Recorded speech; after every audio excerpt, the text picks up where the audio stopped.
We gladly welcome our chief dignitary of the day, Mr. Rafi sir. And Mr. Sasha ma'am, welcome sir and welcome ma'am to our beautiful premises.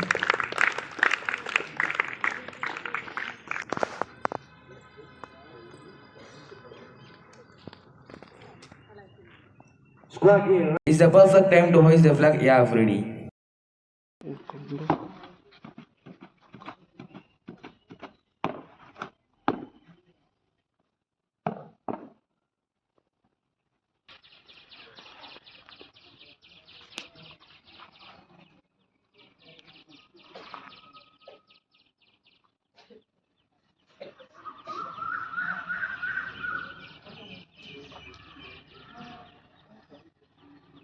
Flag salute. Order. Now I call our beloved principal of Matai Arabic and BO Exam Training Academy, in Tariq Ahmed Ali Pillai Ustad, to honor the chief dignity with the shield. Guys, give me a big clap.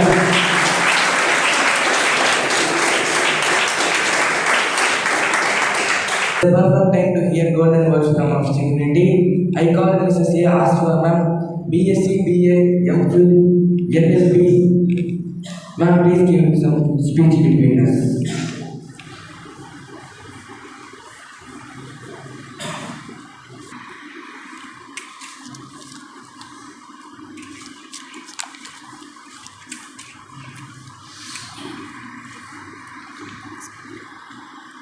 யா அல்லாஹ், உன்னிடம் நான் பயனளிக்காத கல்வியிலிருந்தும், உன்னை அஞ்சாத உள்ளத்திலிருந்தும், திருப்தியடையாத மனத்திலிருந்தும், ஏற்கப்படாத பிரார்த்தனையிலிருந்தும் பாதுகாப்பு கூறுகிறேன் என்ற நபிமொழியை நினைவில் நிலைநிறுத்தியவளாக, எனது உள்ளத்தில் பெருமையை அகற்றி, என் வார்த்தைகளில் கர்வத்தை நீக்கி, எனது நாக்கில் உள்ள முடிச்சுகளை அவிழ்த்து, நல்ல சில வார்த்தைகளை நல்லோர்கள் மத்தியில் எடுத்துரைக்க உதவிடையா அல்லாஹ் என பிரார்த்தித்து, இந்த அழகிய வாய்ப்பினை எனக்கு நல்கிய கம்பம் அதாயி கல்லூரியின் முதல்வருக்கும் நிர்வாகத்தினருக்கும் எனது நேசத்தின் பாசத்தின் மகிழ்வை பகிர்ந்து கொண்டவளாக உங்கள் முன் பேச வந்துள்ளேன்.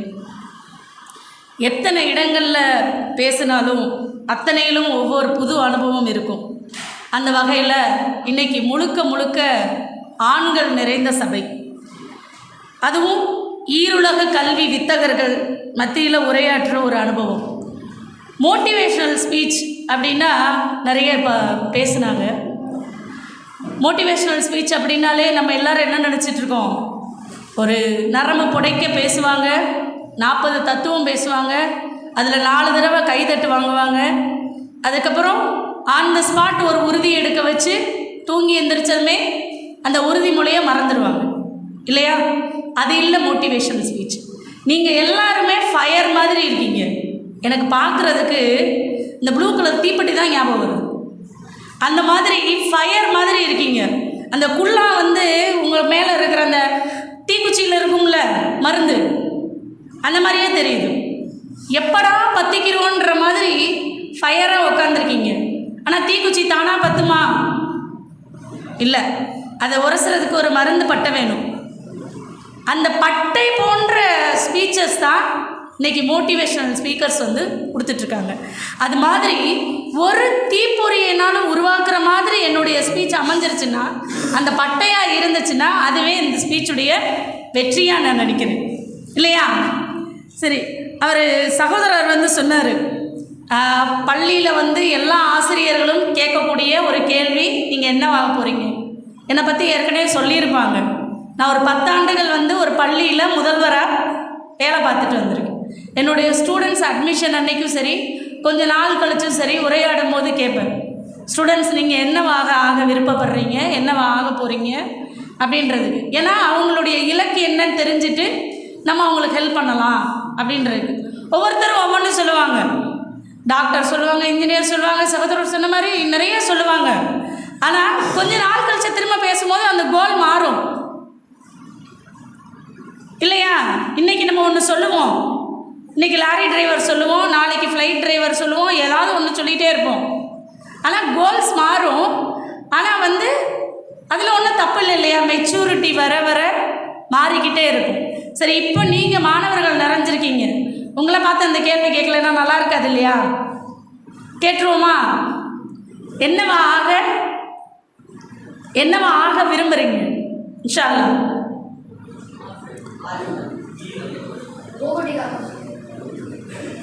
மாஷா அல்லாஹ். அப்புறம்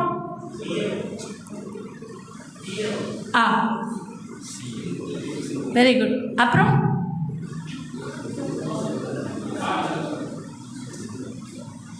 நிறைய சத்தங்கள் கேட்கல. டீ குடிச்சிட்டு இருக்கீங்களோ? கரெக்டாக பாருங்களேன். உங்களுக்கு டீ கொடுத்து புத்துணர்ச்சியாக தூங்க விடாமல் உட்கார வச்சுருக்காங்க. ஆனால் அந்த டீ குடிக்கிறதுல அப்படியே உட்காந்துருக்கும்.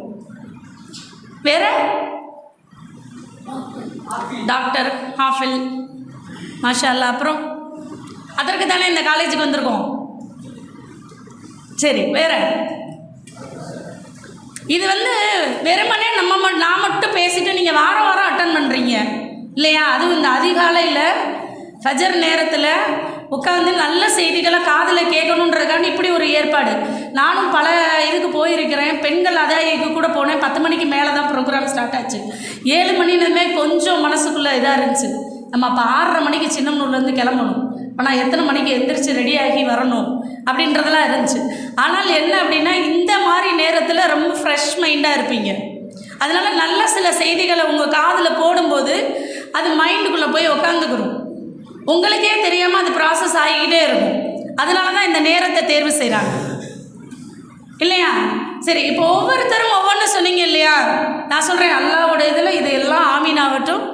ஆனால் ஒன்று ஆவீங்க, அது நிச்சயம் இன்ஷா அல்லாஹ். அதுவும் எல்லாரும் வெவ்வேறாக சொன்னீங்க இல்லையா? ஒரே மாதிரி ஆவீங்க, ஒரே மாதிரி. அது எப்படி? எங்களுடைய ஆசைகள் வேறு வேறையாக இருக்குது. எப்படி ஒரே மாதிரி ஆக முடியும்? என்னம்மா ஆவீங்க? எனக்கு எஸ் ஆலிம். இந்த காலேஜில் படிச்சுட்டு ஆலிமா தானம்மா வெளியே போவீங்க. சமுதாயத்தில் தலை சிறந்த மனிதர்கள் ஆவீங்க. அதாயி மாணவர்கள் எப்படி ஆவீங்க?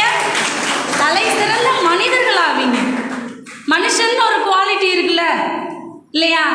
அந்த குவாலிட்டிஸ் கண்டிப்பாக இந்த காலேஜில் படிச்சுட்டு வெளியே போகிற ஒவ்வொருத்தரும் சமூகத்தில் தலை சிறந்த மனிதர்களாக ஆக முடியும். அது நிச்சயம் தானே? ஆமாவா இல்லையா? அப்போ நான் உண்மையை சொல்லிட்டேன் இல்லையா? சரி, ஏன் அப்படி சொல்கிறோம் அப்படின்னா, ஏன் நாங்கள் மட்டும் தலை சிறந்த மனிதர்களாக இருப்போம்? ஏன்னா நீங்கள் எல்லாருமே கடவுளால் பாதுகாக்கப்பட்டவர்கள், ப்ரொடெக்டட் சில்ட்ரன். ரெண்டாவது, நீங்கள்லாம் வேக்சினேட்டட்னு அர்த்தம் தெரியும்ல? இப்போ நம்மளுக்கு போலியோ வராமல் இருக்கிறதுக்கு ஒரு தடுப்பூசி போடுறாங்க. கொரோனா டைமில் தடுப்பூசி போட்டாங்க. ஏன் அந்த தடுப்பூசிலாம் போடுறாங்க? அந்த நோய் வர்றதுக்கு முன்னாடி தற்காத்து கொள்றதுக்காக தடுப்பூசி போடுறாங்க இல்லையா? அதே போல் ஒரு தீய செயல்களால் நம்ம உள்ளம் பாதுகாக்கப்படாதபடி என்ன செஞ்சுருக்கோம்? இங்கே ஈமான் அப்படின்ற இன்ஜெக்ஷன் போடப்பட்டிருக்கு உங்களுக்கு. அந்த இன்ஜெக்ஷனால் என்ன பண்ணுறீங்க? தடுக்கப்பட்டிருக்கீங்க. ஆமாம் தானே? அப்போ நீங்களாம் நினச்சா கூட உங்களால் தப்பு பண்ண முடியாது. அந்த அளவுக்கு பாதுகாக்கப்பட்டவர்களாக நீங்கள் இருக்கீங்க. அப்போ இந்த அளவுக்கு இருக்கும்போது வெளியில் போகும்போது எப்படி இருப்பீங்க? ஹலால் ஹராம் தெரியும். தீய செயல்களிலேருந்து உங்களை நீங்களே தற்காத்துக்கிருவீங்க. அப்போ நீங்கள் எல்லாருமே ப்ரொடெக்டட் தானே? அப்போ நீங்கள் எல்லாருமே சிறந்த மனிதர்களாக இருக்கிறதுல ஏதாவது ஆச்சரியம் இருக்கா? அப்போ நீங்கள் வெற்றி பெறதுக்கு என்ன தடை இருக்க முடியும்? எந்த தடையுமே கிடையாது. ஆமாவா இல்லையா? வெற்றி பெறதுக்கு எந்த தடையுமே இல்லை. நீங்கள் வெற்றின்னு நினச்சிட்டு இருக்கிறதெல்லாம் இந்த பெரிய அளவில் இதெல்லாம் இருந்தால் தான், குவாலிட்டிஸ் இருந்தால் தான் நீங்கள் வெற்றி பெற முடியும். ஒன்றுமே இல்லை. வெற்றி பெறது ரொம்ப ஈஸி. அதுக்கு பெரிய திறமையோ பெரிய படிப்போ எதுவும் தேவையில்லை. ஏன் இப்படி சொல்லிட்டீங்க? ஆமாம், இன்றைக்கி நம்ம நாட்டில் எடுத்துக்கிட்டிங்கன்னா படித்தவங்க, அதுவும் அதிகமாக படித்தவங்க, அதிகமான டேலண்ட்டோடு இருக்கிறவங்க நிறைய பேர் இருக்காங்களா இல்லையா? நமக்கு தெரிஞ்சு அவங்க எல்லாரும் வெற்றி பெற்ற மனிதர்களாக இருக்காங்களா? ஏன் அத்தனை பேரும் வெற்றி பெறதில்லை? அது ஒரு கேள்வி இருக்குல்ல. நல்லா படிக்கிறாங்க, நல்ல திறமையாக இருக்காங்க, நல்ல இதாக இருக்காங்க, ஏன் வெற்றி பெறதில்லை? அவங்கள வெற்றி பெறுகிறது தான் நம்ம சமூகம் அங்கீகரிக்கிறது இல்லை. வெற்றிக்கும் தோல்விக்கும் இடையில் ஒரே ஒரு இடைவெளி தான். அந்த ஒரு சின்ன இடைவெளியை நிரப்புறது என்ன அப்படின்னு பார்த்தீங்கன்னா, டிசிப்ளின், ஒழுக்கம். சகோதரர் சொன்னாங்க, அந்த ஒழுக்கம் அப்படின்ற இல்லாத ஒரு கல்வி எதுக்கு சமம்? இல்லையா? ஒன்றுத்துக்குமே பிரயோஜனம் இல்லை. ஒழுக்கமான கல்வி உங்களை எங்கே கொண்டு போய் வைக்கும்? ஒரு உயர்வான இடத்துக்கு கொண்டு போய் வைக்கும். ஒழுக்கமில்லாத கல்வியில் படித்து முடிச்சுட்டு வந்தவங்க இன்றைக்கி ஐஏஎஸ்ஸாக இருக்காங்க, ஐபிஎஸ்ஸாக இருக்காங்க, காவல்துறை அதிகாரிகள் இருக்காங்க, நிறைய பதவிகளில் இருக்காங்க, நிறைய அதிகார மட்டங்களில் இருக்காங்க. ஆனால் இன்றைக்கி ரீசண்டாக நீங்கள் பார்த்துருப்பீங்க சாத்தான்குளம் கேஸ். அதில் சம்மந்தப்பட்டவங்க எல்லாரும் யார்? படிக்காதவங்களா? படிக்காதவங்களா? இல்லை, நல்ல திறமசாலிகள், படித்தவர்கள், ஒரு பதவியில் போய் உட்கார்ந்தவங்க தான். மரண தண்டனை விதிச்சிருக்கு நீதிமன்றம், இல்லையா? ஆனால் இதே இது யோசிச்சு பாருங்க, ஒரு ஆலிம் ஐஏஎஸ், ஒரு ஆலிம் ஐபிஎஸ் இருந்தாங்க அப்படின்னா அந்த இடத்துல ஒழுக்கக்கேடு வருமா? இன்னைக்கு ஒரு காவல்துறை அதிகாரியோ ஒரு உயர் பதவியில் இருக்கவங்களோ பெண்களுக்கு வந்து மெசேஜ் அனுப்புகிறாங்க, அதை பப்ளிக்கில் வெளியிடுறாங்க, அவருடைய ஒழுக்கம் வந்து இப்படி சந்தி சிரிக்குது அப்படின்னு. இன்றைக்கி மீடியாவில் ஃபுல்லாக அந்த மாதிரி தானே இருக்குது. ஆனால் இதே இது பெண்களுடன் எப்படி பழக வேண்டும் என்று தெரிந்த ஒரு ஆலிம் அந்த பதவியில் இருக்கும்போது இந்த மாதிரியான ஒழுக்கக்கேடுகள் நடக்குமா? நடக்குமா? நடக்காது. சரி, என்னங்க ஆலிம் ஐஏஎஸ் சொல்கிறீங்க, ஆலிம் ஐபிஎஸ்ன்னு பெரிய பெரிய பிதாக பேசுகிறீங்க, நாங்கள் இப்போ தாங்க விஓ ட்ரைனிங் சென்டரே ஆரம்பிச்சிருக்கோம் அப்படின்னு நினைக்கிறீங்களா?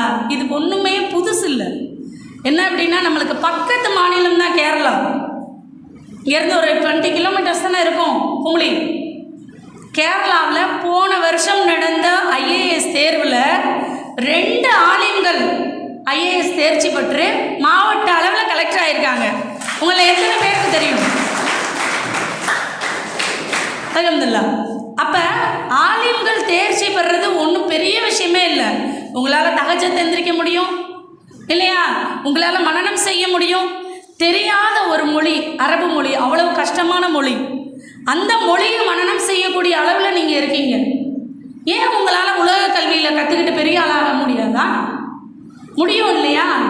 ஆனால் நம்ம என்ன நினச்சிட்ருக்கோம் தமிழ்நாட்டில், ஆலிம்களுக்கு படித்தா அஜரத் ஆகலாம்ப்பா, பள்ளிவாசல்ல அஜரத் ஆகிட்டு ஓதி கொடுக்கலாம், தொழுக வைக்கலாம், மதரசாக்களில் தராவி தொழுக வைக்கலாம், ஏதாவது பயான் பண்ணலாம், கூப்பிடுவாங்க, ஊருக்குள்ளே ஒரு நல்ல பேர் இருக்கும், அவ்வளோதான். ஆனால் பணத்துக்கெல்லாம் கஷ்டப்படணும், பின்தங்கின நிலமையில் இருக்கும். இப்படி தான் என் நினைப்பு இருக்குது. இப்படி தான் நம்மளை சுற்றி இருக்கிறவங்களும் கட்டமைச்சிருக்காங்க. அப்போ பெற்றோர் என்ன செய்கிறாங்க? தன்னுடைய பிள்ளைகள் ஆலிமாகிறத மனமும் வந்து செய்கிறதில்ல. பிள்ளைகளுக்கும் என்ன ஆசை இல்லை? ஆலிம்களை ஆகணுன்ற ஆசை இல்லை. உண்மையா இல்லையா? இன்றைக்கி நீங்கள் இங்கே வந்து உக்காந்துருக்கீங்க, உங்களே எத்தனை பேர் மனசார நான் வந்து ஆலிமாகணும் அப்படின்னு நினச்சி தானாக முடிவெடுத்து வந்திருப்பீங்க? ரொம்ப அமைதியாக இருக்கீங்க. மாஷா அல்லா, மாஷா அல்லா. அப்போ கொஞ்சம் பேர் வந்து வீட்டில் ஒரு கட்டாயம், வீட்டில் வற்புறுத்துனாங்க, பொருளாதார சூழ்நிலை, வேறு வழி தெரியல, ஊருக்குள்ளே நல்ல பேர் எடுக்கணும், அந்த மாதிரியான சில பல விஷயங்கள். ரொம்ப சேட்டை பண்ணுறவங்களையும் சில நேரத்தில் மதரசால போட்டுருவாங்க. அந்த மாதிரிலாம் வந்திருக்கீங்களா? எங்கள் வீட்டு பக்கத்துலலாம் இருக்குது அந்த கேஸெல்லாம். ஸோ அந்த மாதிரியெல்லாம் வர்றவங்களும் இருக்காங்க. அப்போ நம்ம எதுக்காக படிக்கிறோம்? ஏன் படிக்கிறோம்? என்னவா ஆக போகிறோம்? அந்த எய்ம் எதுவுமே இல்லாமல் படிக்கிற கல்வி என்னத்துக்கு? எதுக்குமே பிரயோஜனப்படாது. நம்ம என்னவா ஆக போகிறோம்? வந்தவங்க ஓதற்கு அனுப்புனாங்க, ஓத வந்தோம், மனனம் பண்ணுறோம், அவ்வளோதான். அடுத்து என்னவா ஆக போகிறோன்றதுக்கு எங்களுக்கு ஐடியா இல்லை அப்படின்னு இருந்தால் என்ன ஆகும்? ஒரு நோயாளி இருந்தார். அந்த நோயாளி வந்து என்ன செஞ்சுருக்காரு? நௌஃபல் தம்பி மாதிரி ஒரு மருத்துவர்கிட்ட போய் காமிச்சிருக்காரு நோய்க்கு. அப்போ அந்த நோயாளிக்கு ஒரு மருந்து சீட்டில் வந்து எழுதி கொடுத்துருக்காரு மருந்து. அந்த சீட்டை வாங்கி அந்த நோயாளி என்ன பண்ணிட்டாரு? பாக்கெட்டில் வச்சுக்கிட்டாரு. காலை மதியம் இரவு 3 வேளைக்கும் மருந்து எழுதி கொடுத்தாரு. அந்த நோயாளி என்ன பண்ணார்? மருந்து சீட்டை எடுத்து பார்த்தாரு, வாசிச்சுட்டு திரும்ப வச்சுட்டாரு. 3 வேளைக்கு இதே மாதிரி செய்கிறாரு. நோய் தீருமா? தீராது. ரெண்டாவது என்ன பண்ணுறாரு? அந்த மருந்து சீட்டை எடுத்து நல்லா சுருட்டி ஒரு தாயத்துக்குள்ளே போட்டு கழுத்தில் கட்டிட்டார், இடுப்பில் கட்டிட்டார். நோய் தீருமா? தீராது. அடுத்து என்ன பண்ணுறாரு தெரியுமா?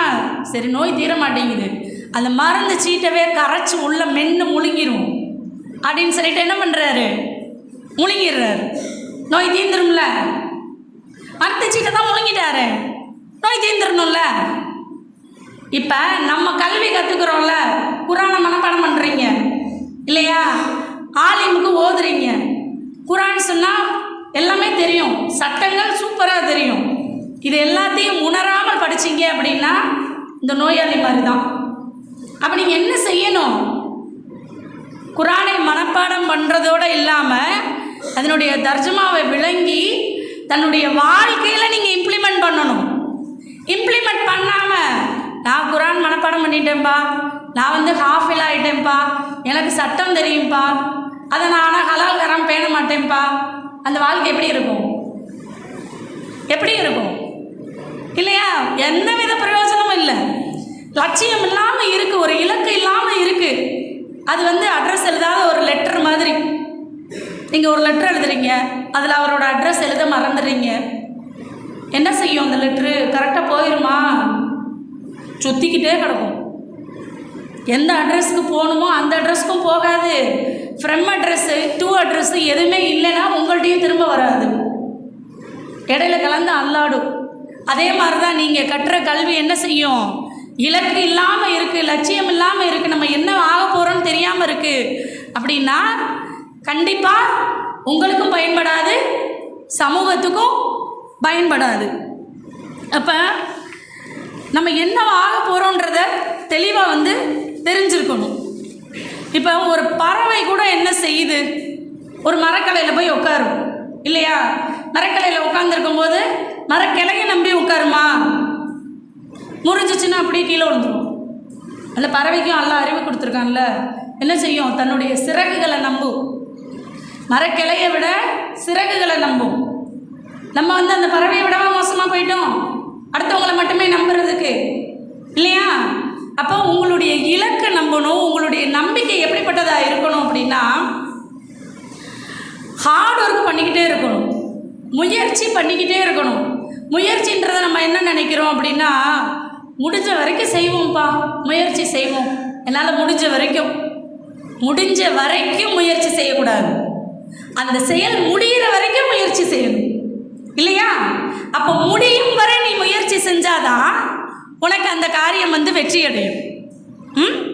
Heart work beats your talent. இது என் பொண்ணு வந்து அவங்க டைரி, அவங்க புக்கு, இப்போ 9th படிக்கிறாங்க, 9th கம்ப்ளீட் பண்ண போகிறாங்க. அவங்க டைரி எல்லாத்துலேயுமே எழுதி வச்சுருப்பாங்க. நான் நினைப்பேன் பரவாயில்ல, ஏதோ ஒரு எய்மோடு படிக்கிறாங்க. நாங்கள் படிக்கும் போதெல்லாம் அப்படிலாம் எந்த வித கோட்டோ எந்த வித இதுவுமே கிடையாது. அப்போ எழுதி வச்சுருக்காங்கன்னு சொல்லிட்டு நானும் விட்டுருவேன். ஆனால் அவங்களுக்கு வந்து கணக்கு பாடம்னா ரொம்ப ரொம்ப பிடிக்காது. ஏன்னா நான் ஒரு கணக்கு டீச்சர். ஆனால் அவங்களுக்கு கணக்கு பாடம்னா வரவே வராது. 9th ஸ்டார்டிங் வரைக்கும் டெய்லி போராட்டமாக இருக்கும். கணக்கு சொல்லித்தரதுக்குள்ளே 2 அடினாலும் வாங்கிடும். ஏன்னா அவன் படிக்கவே மாட்டேன், எனக்கு ஃபஸ்ட்டு குரூப்பே வேண்டாம் அப்படின்ட்டு போகிற ஆள். அப்போ ஒரு நாள் உட்கார வச்சு சொன்னேன், நீ எழுதி வச்சுருக்க ஹார்ட் ஒர்க் பீட்ஸ் ஒரு டேலண்ட்டுன்னு. அது சொல்லும், கம்பேர் பண்ணும். ஒவ்வொரு எக்ஸாம் முடிஞ்சதுமே என்ன சொல்லும், என் ஃப்ரெண்டு வந்து சென்டம் போட்டுருச்சு, கணக்கெல்லாம் ஈஸியாக போடுறாங்க, அவங்களுக்கெல்லாம் டேலண்ட் இருக்குது, இயல்பாகவே அந்த கணக்கை புரிஞ்சுக்கிறாங்க அப்படின்னு சொல்லி ரொம்ப வருத்தப்படும். அப்போ நான் சொல்லுவேன், அது அவங்க டேலண்ட்டாக இருக்கலாம், பட் நீ ஹார்ட் ஒர்க் பண்ண அப்படின்னா கண்டிப்பாக அந்த டேலண்ட்டை பீட் பண்ண முடியும்ல. அதுக்கப்புறம் என்ன பண்ணாங்கன்னா டைம் டேபிள் போட்டாங்க. சும்மாலாம் இல்லை, ஒரு டைம் டேபிள் போட்டு இன்றைக்கி இந்த பாடம் நடத்துகிறாங்கன்னா உடனே உட்காந்து படிப்பாங்க. அதில் இருக்கிற டவுட்ஸு கிளியர் பண்ணாங்க. ஹார்ட் ஒர்க் பண்ணிகிட்டே இருந்தாங்க. ஒரு நாளைக்கு கணக்குக்கு மட்டும் ஒரு 2 மணி நேரம், ஒரு 1 மணி நேரம், 3 மணி நேரம், அந்த மாதிரி டைம் பொறுத்து ஹார்ட் ஒர்க் பண்ணிக்கிட்டே இருந்தாங்க. இப்போ அதாவது 9th எண்டில் இப்போ 10th போர்ஷன் ஸ்டார்ட் பண்ணிட்டாங்க. அவங்க எடுக்கக்கூடிய மார்க்கு யாராவது கெஸ் பண்ண முடியுமா? உங்களை தூங்க விடாமல் செய்கிறதுக்கு தான் கேள்வி கேட்குறேன், வேற ஒன்றும் இல்லை. என்னம்மா மா அந்த பிள்ளை முதல்ல 80 மார்க் மேலே எடுக்கும்மா, நீ வேற 100க்கு 1 மார்க் கம்மி, 99, 98, இந்த தடவை 99 எடுத்திருக்காங்க. அந்த 1 மார்க்கும் அவங்க மிஸ் என்ன சொன்னாங்கன்னா கேர்லெஸ் மிஸ்டேக்கு அப்படின்னு சொல்லி சொன்னாங்க. அப்போ முயற்சி என்ன ஆகுது? அவங்களுடைய முயற்சி, விடா உழைப்பு என்ன ஆகுது? ஒரு டேலண்ட்டவே அப்போ அவங்களால முடிகிறது, உங்களால் அவங்கள போல தானே நீங்களும். அவங்க மட்டும் எதுவும் ஸ்பெஷலாக மேலே இருந்து கீழே வந்தாங்களா என்ன? கிடையாது. உங்களாலையும் அப்போ முடியும். ஆனால் ஏன் உங்களால் முடியாதுன்னு நீங்கள் நினைக்கிறீங்க அப்படின்னா, இந்த ஜென்சி தலைமுறைக்கே உரிய ஒரு சாபம். எப்போ பாரு எல்லாத்துலேயும் ஒரு நெகட்டிவிட்டி. சிரிக்கலாம், சந்தோஷமாக இருக்கலாம் நீங்கள், ஆனால் முகங்கள் எல்லாமே ஏதோ ரொம்ப காலையில் கூப்பிட்டு உட்கார வச்சுருக்காங்களேன்ற மாதிரியே இருக்குது. சந்தோஷமாக இருக்கலாம். இப்போ நீங்கள் சம்பாதிக்க வேண்டிய அவசியம் இல்லை. இன்றைக்கி பாடங்கள்லாம் இருக்குது, அதில் லீவு தானே, சரி முடிச்சமே ஃப்ரீ விட்டுருவாங்களா? இல்லையா? மாட்டாங்களா? அப்போ கொஞ்சம் கஷ்டம்தான். அப்போ அந்த மகிழ்ச்சி என்ன செய்கிறீங்க? எது மகிழ்ச்சினே உங்களுக்கு தெரியல. எல்லாத்துலேயும் வைப்பு தேடுறது, எல்லாத்துக்கும் ஒரு ரீல்ஸு, எல்லாத்துலேயும் ஒரு கம்பேரிசன். அவங்க என்ன நம்மளை விட இதாக இருக்காங்க, இவங்க என்ன அப்படின்னு நம்மளை விட எல்லாரையும் உயர்வாகவே நம்ம நினச்சி கம்பேர் பண்ணி நம்மளே தாழ்த்திக்கிட்டே இருக்கிறது. இந்த தாழ்த்தி கொண்டே இருப்பது என்ன ஆகும்னா, இதுதான் பெரிய சாபக்கேடு. இதுதான் நம்மளே அழிச்சுக்கிறது. நம்ம இவ்வளோ தியாகம் பண்ணிட்டு வந்திருக்கோம். நீங்கள் நினச்சிருக்கீங்கல்ல எல்லா பசங்களை மாதிரியும் நம்ம இல்லைப்பா, நினச்சதுண்டா? நம்ம எல்லாரும் மாதிரி இல்லை. வெளியில் இருக்க பசங்க நல்லா காலேஜ் போகிறாங்க, ஸ்கூல் போகிறாங்க, இங்கிலீஷ் மீடியம் படிக்கிறாங்க, தமிழ் மீடியம் படிக்கிறாங்க, பேண்ட் ஷர்ட் போடுறாங்க.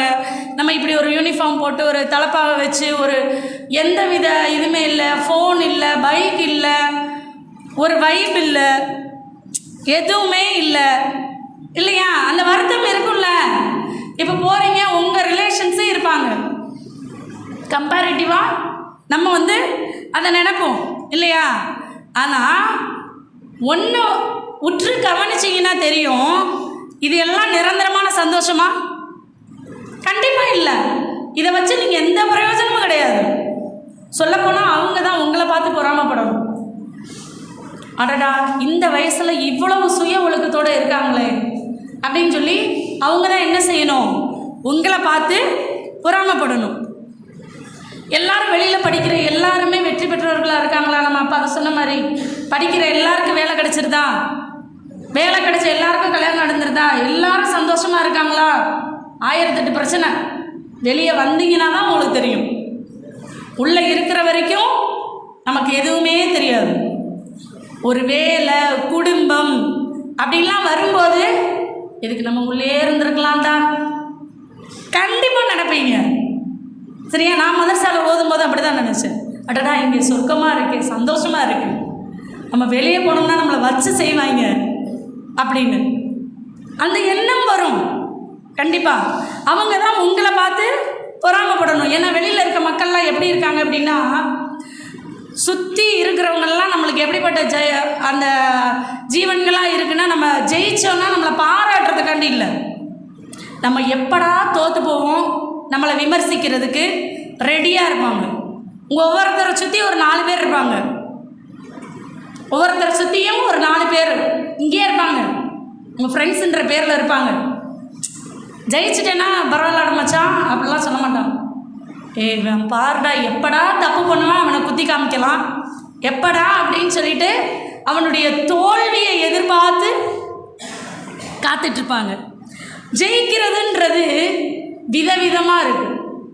இப்போ மருத்துவ படிப்பு படித்தவருக்கு சிறந்த மருத்துவர் ஆகணும், இன்ஜினியருக்கு இந்த நாட்டில் இருக்க எல்லா பில்டிங்கையும் நான் தான் கட்டணும் அப்படின்னு நினைப்பார். ஒருத்தர் பணம் சம்பாதிக்கிறது, ஒருத்தர் வீடு கட்டுறது, ஒருத்தர் இப்படி ஒவ்வொருத்தருக்கும் ஒவ்வொரு லட்சியம் இருக்கும். ஜெயிக்கிறதுன்றதும் ஆளாளுக்கு மாறுபடும். இப்போ வர்ற வழியில் காலையில் 6 மணிக்கு வந்துட்டுருக்கோம். சின்னமனூர்லேருந்து ஆப்போசிட்டில் ஒரு புல்லட்டில் ஒருத்தர் போனார். எங்கள் பக்கத்தில் அங்கிட்டு நிப்பாட்டினார். நிப்பாட்டும் போது பார்த்தா கேரளா டு காஷ்மீர், லடாக் அப்படின்னு எழுதி இருந்துச்சு. பின்னாடி பெட்டி பெட்டியாக வச்சுருந்தார். அவர் என்ன அப்படின்னா, நீங்கள் பார்த்துருப்பீங்க, அதாவது பைக்லேயே அவங்க லடாக் வரைக்கும் போவாங்க, ஹிமாலயாஸ் போவாங்க, அந்த மாதிரி பைக் பயண விரும்பிகள். அப்படி ஒரு ஆசை அவருக்கு. நான் நினைக்கிறேன், இந்த குளிரில் அந்த குளிரை யோசிச்சு பாருங்கள், காஷ்மீர் குளிர்லாம். அப்போ அது ஒரு லட்சியமாக இருக்குது, அது ஒரு விருப்பமாக இருக்குது, அது ஒரு ஜெயிப்பு. ஒவ்வொருத்தருக்கும் ஜெயிக்கிறதுன்றது ஒரு இது. இப்போ என்னையும் எடுத்துக்கிட்டிங்கன்னா, நான் பிஎட் படிக்கும்போது ரொம்ப அட்டண்டன்ஸ் கம்மி. என்னென்னா, நான் அப்போ தான் ப்ரெக்னென்ட் ஆகிட்டேன். இவருக்கு வந்து ஹஸ்பண்டுக்கு வந்து ஆப்ரேஷன். ஸோ அட்டண்டன்ஸே இல்லை. பிரின்ஸிபல் கூப்பிட்டு லெஃப்ட் அண்ட் ரைட் வாங்கினாங்க, அட்டண்டன்ஸ் இல்லை, எக்ஸாம் எழுத முடியாது, அவ்வளோதான் கெரியர் முடிஞ்சு அப்படின்னு கெஞ்சி கூத்தாடி அப்பாலஜி லெட்டர் எழுதி கொடுத்து அட்டண்டன்ஸ்க்கு வந்து மெடிக்கல் சர்டிஃபிகேட்லாம் கொடுத்து வாங்கினோம். ஆனால் இன்டர்னலில் பெரிய ஆப்பு வச்சாங்க. இன்டர்னலில் மார்க்கு கம்மி பண்ணி விட்டாங்க. அதனால என்ன ஆச்சு, ஃபஸ்ட்டு மார்க் எடுக்க முடியலை. அந்த போர்டில் எழுதி போட்டிருப்பாங்க தெரியுமா, எல்லா காலேஜஸ்லேயும் இந்த வருஷம் இவங்க ஃபஸ்ட்டு மார்க்கு, இந்த வருஷம் இவங்க ஃபஸ்ட்டு மார்க்கு. அந்த போர்டில் என் பேர் வரல. ரொம்ப டிசப்பாயின்மெண்ட்டாக இருந்துச்சு. ஆனால் என்ன, நம்மளை எழுத விட்டதே பெரிய விஷயம் இல்லையா? சரி ஓகே, டிகிரியும் வாங்கியாச்சு, முடிஞ்சு போச்சு. ஒரு 10 வருஷம் கழிச்சு அல்லாவோட இதில் என்ன ஆகுது அப்படின்னா, எங்கள் கல்லூரியுடைய தலைவர் வந்து சீஃப் கெஸ்ட்டாக என்னை அந்த காலேஜுக்கு கூப்பிட்றாரு. அந்த காலேஜுக்கு எந்த காலேஜில் எனக்கு அட்டண்டன்ஸ் கிடையாதுன்னு சொல்லி எக்ஸாம் எழுத மறுத்தாங்களோ, என்னை கிரிட்டிசைஸ் பண்ணாங்களோ, சரியா, என் காது கூட எவ்வளோ பேசியிருப்பாங்க, என்னை அழுக வச்சுருப்பாங்க. அந்த காலேஜுக்கு அந்த பிரின்சிபல் கையால் அந்த டீச்சர் முன்னாடி சீஃப் கெஸ்ட்டாக போயிட்டு வந்துட்டேன். சரியா, சீஃப் கெஸ்ட்டாக போனது ஒரு பெரிய மேட்ரு இல்லை. அந்த கல்வி குழுமத்திலேயே வரலாற்றில் 18 வருஷம் வரலாற்றில் முதன் முறையாக ஒரு ஸ்டூடெண்ட்டை சீஃப் கெஸ்ட்டாக கூப்பிடுறது நான் தான் ஃபஸ்ட்டு. இதை நான் வந்து என்னை பெருமைப்படுத்திக்கிறதுக்காண்டி சொல்லலை. அதுக்கப்புறம் இப்போ வந்து 2-3 வருஷமாக வந்து ஸ்டூடெண்ட்ஸை வந்து கூப்பிட ஆரம்பிச்சிட்டாங்க. இது என்ன அப்படின்னா, என்னை போலவே நீங்களும் இந்த அதாயி மாணவர்கள் உலகமெங்கும் எங்கே போகணும், ஒவ்வொரு கல்வி நிலையங்களுக்கும் ஒவ்வொரு மிகப்பெரிய அலுவலகங்களுக்கும் ஒவ்வொரு இடத்துக்கும் நீங்களும் சீஃப் கெஸ்ட்டாக போயிட்டு வரணும். இன்ஷா அல்லாஹ் அது நடக்கணும். நீங்கள் அந்த மாதிரி புகழ் வாங்கணும் இல்லையா? இன்ஷா அல்லாஹ் ஒரு உறுதிமொழி எடுங்க. இந்த உறுதிமொழி தூங்கி எந்திரிச்சுமே மாறிடக்கூடாது இல்லையா? அப்போ கோல் தான் வேறு வேறு, ஆனால் உங்களுக்குள்ளே மாறும். நீங்கள் சீஃப் கெஸ்ட்டாக போகணுன்றது என்னுடைய ஆசையை தவிர, உங்களுடைய பெற்றவங்களுடைய ஆசையை தவிர, உங்களுக்குன்னு ஜெயிக்கிறது ஒன்று இருக்கும். வீடு இல்லைன்னு சொல்லி யாராவது அசிங்கப்படுத்தியிருப்பாங்க, அவங்க முன்னாடி நம்ம வீடு வாங்கணும், நிலம் இல்லை, உனக்கெல்லாம் என்ன, நீலாம் இப்படி ஒரு இது, அவங்க முன்னாடியெல்லாம் நீங்கள் ஜெயிச்சு காமிக்கிறது உங்களுக்கான ஒரு கோலாக இருக்கும். அப்போ ஜெயிக்கிறது ஏன், எதுக்கு, அந்த நோக்கத்தை தேர்ந்தெடுங்க. உங்கள் முன்னாடி 2 விஷயம் வெயிட் பண்ணிகிட்டு இருக்கு. என்ன அப்படின்னா, ஒரு ஃபைலு, ஒரு க்ரீன் கலர் இங்கு போட்ட பேனா. எதுக்கு இந்த 2 வெயிட் பண்ணுது அப்படின்னா, உங்கள் முன்னாடி 2 சாய்ஸ் இருக்குது. என்ன அப்படின்னா, ஒரு ரோலிங் சேரில் உட்காந்து ஒரு ஏசி ரூமில் அந்த சேரில் அப்படியே சுற்றிக்கிட்டே உங்கள் முன்னாடி இருக்கிற ஃபைல்ஸு நிறையா இருக்குது. அப்படியே கற்பனை பண்ணி பாரு. அந்த ஃபைல்ஸில் க்ரீன் இங்கில் சைன் பண்ண போகிறது நீங்கள், ஓகேவா? இது ஒரு சாய்ஸ். 2வது, அந்த ரூமுக்கு வெளியில் நின்று கதவை தட்டி பெர்மிஷன் கேட்டு உள்ளே இருக்கிறவர்கிட்ட சைன் வாங்குறது ஒரு சாய்ஸ்.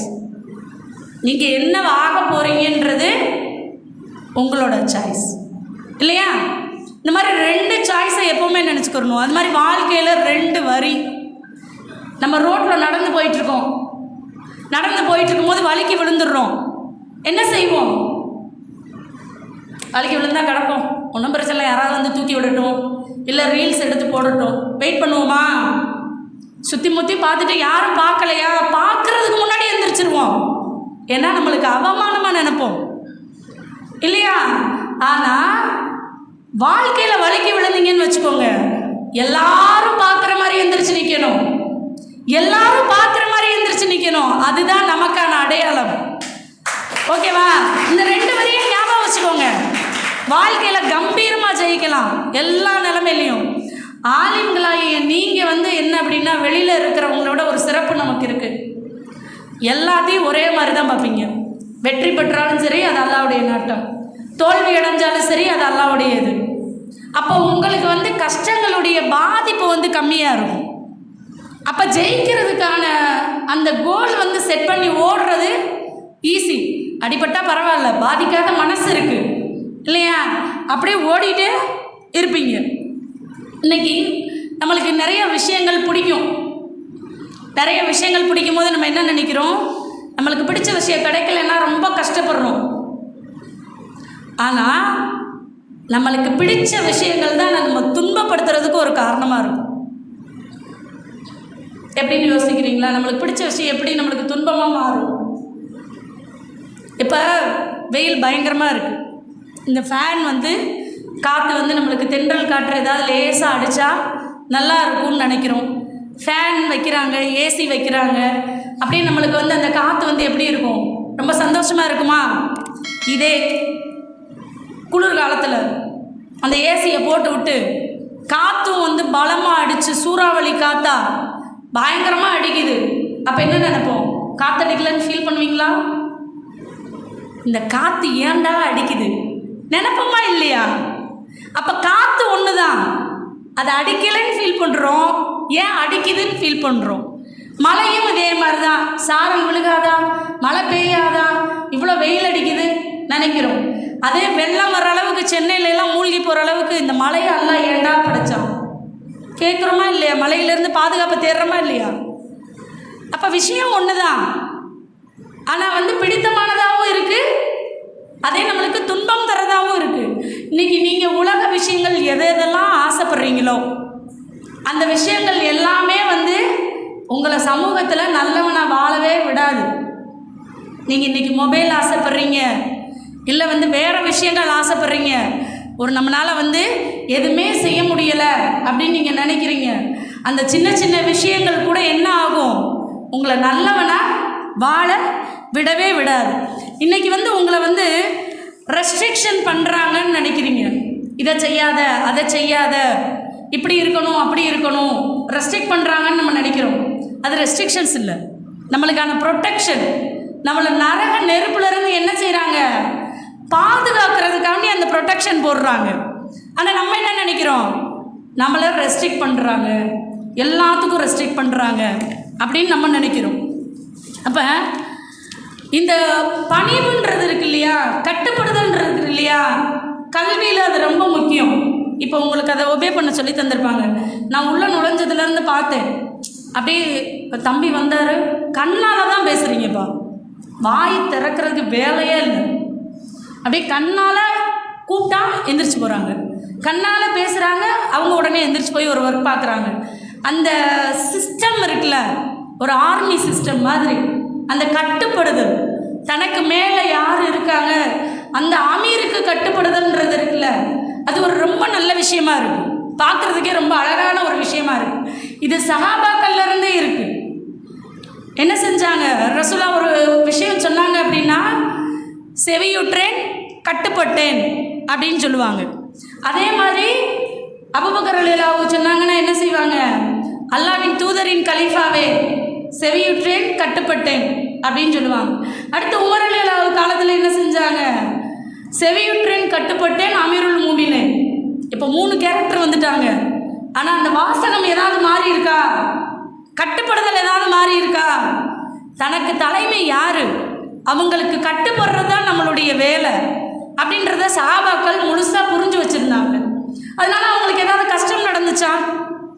கல்வி கற்கும்போது கட்டுப்படுதல் அப்படின்றது ஒரு பாடத்திட்டம். விவேகானந்தர் கூட சொல்லியிருக்காரு. என்ன சொல்லியிருக்காருன்னு யாருக்காவது தெரியுமா? என்ன சொல்லியிருக்காங்கன்னு தெரியுமா? அதாவது கீழ்ப்படிய கற்றுக்கொள்ளுங்கள், கீழ்ப்படிய கற்றுக்கொள்ளுங்கள், கட்டளையிடும் தகுதி உங்களுக்கு தானாக வரும். கீழ்ப்படிய கற்றுக்கொள்ளுங்கள், கட்டளையிடும் தகுதி உங்களுக்கு தானாக வரும். நீங்கள் இன்னைக்கு கீழ்ப்படிஞ்சீங்க அப்படின்னா நாளைக்கு கட்டளையிடுற இடத்துல நீங்கள் இருப்பீங்க. உங்களுக்கு பின்னாடி ஒரு சமூகம் வந்து நிற்கும் இல்லையா? ஏன்னா இந்த சமூகம் வந்து ஒரு காப்பி பேஸ்ட் சமூகம். அப்படின்னா என்னன்னு தெரியும்ல? எது வெற்றி ஃபார்முலாவோ, ஒருத்தர் ஒரு காலகட்டம் வந்து இன்ஜினியராக வந்தாங்க, ஒருத்தர் வந்து டாக்டராக வந்தாங்க. என்ன அப்படின்னா, ஒருத்தர் ஜெயிச்சிட்டாங்க அப்படின்னா பேரண்ட் என்ன செய்வாங்க? அந்த ஃபார்முலாவை காப்பி பண்ணி பேஸ்ட் பண்ணி அப்ளை பண்ணிடுவாங்க. ஆமாம் தானே? அவன் வந்து டாக்டர் ஆகிட்டான்டா, நீ அதே மாதிரி படித்து டாக்டர் ஆயிரு. அவன் இன்ஜினியர் ஆகிட்டான், நீயும் இது படித்து இன்ஜினியர் ஆயிரு. இந்த மாதிரி ஒரு காப்பி பேஸ்ட் சமூகத்தில் நம்ம வாழ்ந்துக்கிட்டு இருக்கோம். ஃபேஸ்புக்கில் பதிவு கூட காப்பி பேஸ்ட்டில் தான் நிறைய ஓடிட்டுருக்கு. அது மாதிரி இப்போ நீங்கள் ஒரு தலைமுறையை உருவாக்குங்க. இப்போ ஆலிம்கள் நிறைஞ்ச ஒரு பேட்ச் இருக்கீங்க இல்லையா? இந்த பேட்ச் அப்படியே இந்த சமூகம் வந்து என்ன செய்றீங்க, ஆலிம்கள் ப்ளஸ் ஐஏஎஸ், ஆலிம்கள் ப்ளஸ் ஐஆர்எஸ், ஆலிம் ப்ளஸ் பிஏஓ, ஆலிம் ப்ளஸ் தாசில்தார், ஆலிம் ப்ளஸ் டாக்டர். கேட்கவே நல்லா இருக்குல்ல? அப்போ சமூகம் ஃபுல்லாக ஆலிம்கள் வருவாங்க. இப்போ பேரண்ட் என்ன நினைப்பாங்க, ஆலிமானா மிகப்பெரிய பதவிக்கு நம்ம போகலாம், ஒன்றுமில்லைன்ற நிலை மாறி என்ன செய்வாங்க, அவங்களும் காப்பி பேஸ்ட்டு அப்ளை பண்ண ஆரம்பிச்சிருவாங்க. அப்போ நீங்கள் ஒரு முன்னுதாரணமாக இருக்கலாம் இந்த காப்பி பேஸ்ட்டு சமூகத்துக்கு. ஆமாவா இல்லையா? இப்போ கேரளாலெலாம் என்ன அப்படின்னா, அங்கேயெல்லாம் வந்து ஆலிம்கள் வந்து ஐஏஎஸ் ஆயிடுறாங்க. ஏன்னா மாணவர்களே மனமும் வந்து மார்க்க கல்வி படிக்க வர்றாங்க. ஆனால் நம்ம நாட்டில் வந்து துரதிருஷ்டவசமாக இன்னும் அந்த சமூகம் வந்து மாறலை. அதனால் என்ன செய்கிறோம், அடுத்த வேலை சாப்பாட்டுக்கு இல்லை அடுத்த வேலைக்கு என்ன செய்ய போகிறோன்னு ஆலிம்கள் தெரியாமல் இருக்கும். ஆனால் உங்களுடைய கல்வி எப்படிப்பட்டது தெரியுமா? உங்களுடைய கல்வியும் ஈமானும் ஒரு வாழும் கேடயமும் இருக்குல்ல, யோசனை பண்ணி பாருங்க. வாழும் கேடயம் மாதிரி. வாள் என்ன செய்யும், எதிரிகளை தாக்கும். கேடயம் என்ன செய்யும், உங்களை தற்காத்து கொள்ளும். உங்களுடைய கல்வி என்ன செய்யும், அடுத்தவர்கள்ட்ட இருந்து நீங்கள் முன்னேறதுக்கு உங்களுக்கு உதவி செய்யும். உங்களுடைய ஈமான் என்ன செய்யும், பிறருடைய துன்பத்திலிருந்து உங்களை பாதுகாத்துக்கிறோம். வாழும் கேடயமும் வச்சுருந்தா ஜெயிக்கலாமா, ஜெயிக்க முடியாதா? அப்போ உங்களுடைய ஈருலக கல்வின்றது வாழும் கேடயம் மாதிரி. உங்களுடைய அகடமிக் ப்ராசஸ் ஃபுல்லாக வந்து முதல்வர் போட்டிருந்தார். ரொம்ப அருமையான மார்க் வாங்கியிருக்கீங்க. இதில் சில மாணவர்களுக்கு என்னைய தெரிஞ்சிருக்கும், நானும் சில மாணவர்களை பார்த்துருக்கேன். அவர் பாரதி கலை இலக்கிய விழாவில் ஜட்ஜாக போயிருக்கும்போது பேச்சு போட்டிக்கு உங்கள் இதில் சில பேர் வந்திருக்கீங்க. உங்களுடைய அபாரமான பேச்சாற்றலை நான் பார்த்துருக்கேன். ஸோ இப்படிப்பட்ட மனன சக்தி இருக்குது இல்லையா? இன்றைக்கி நம்ம வந்து நினைக்கிறோம் கண்டிப்பாக வந்து நம்ம வந்து இதாக இருக்க முடியாது, நம்மளுக்கு ஜெயிக்கிறது கொஞ்சம் கஷ்டம் அப்படின்னு. கிடையவே கிடையாது. நம்மள்கிட்ட ஈருலக கல்வி இருக்குது. ஈருலக கல்வி இருக்கும்போது அல்லாவுடைய கட்டளைகளையும் ரசூலுடைய சுன்னாவையும் பேணுறவங்க எப்படி இருக்க மாட்டாங்க, கண்டிப்பாக தப்பு பண்ணுறவங்களா இருக்கவே மாட்டாங்க. ஆனால் இன்றைக்கி சில பேர் என்ன செய்கிறாங்க, தலையில் தொப்பி வாயில் ஹதீஸு, ஆனால் ரீல்ஸ் எப்படி போடுறாங்க பார்த்துருக்கீங்களா? ஏதாவது 1-2 ரீல்ஸ் ஆகுது, தம்பி சிரிக்கிறாரு இல்லையா? அவர் வந்து இவ்வளோ பெரிய தாடி வச்சுருக்காருன்னா பொய் சொல்லலை, இவ்வளோ பெரிய தாடி வச்சுருக்காரு. ஆனால் வந்து சினிமா பாட்டுக்கு வாய் அசைச்சு ஒரு பாடலுக்கு அப்படியே உடலில் அசைக்கிறாரு.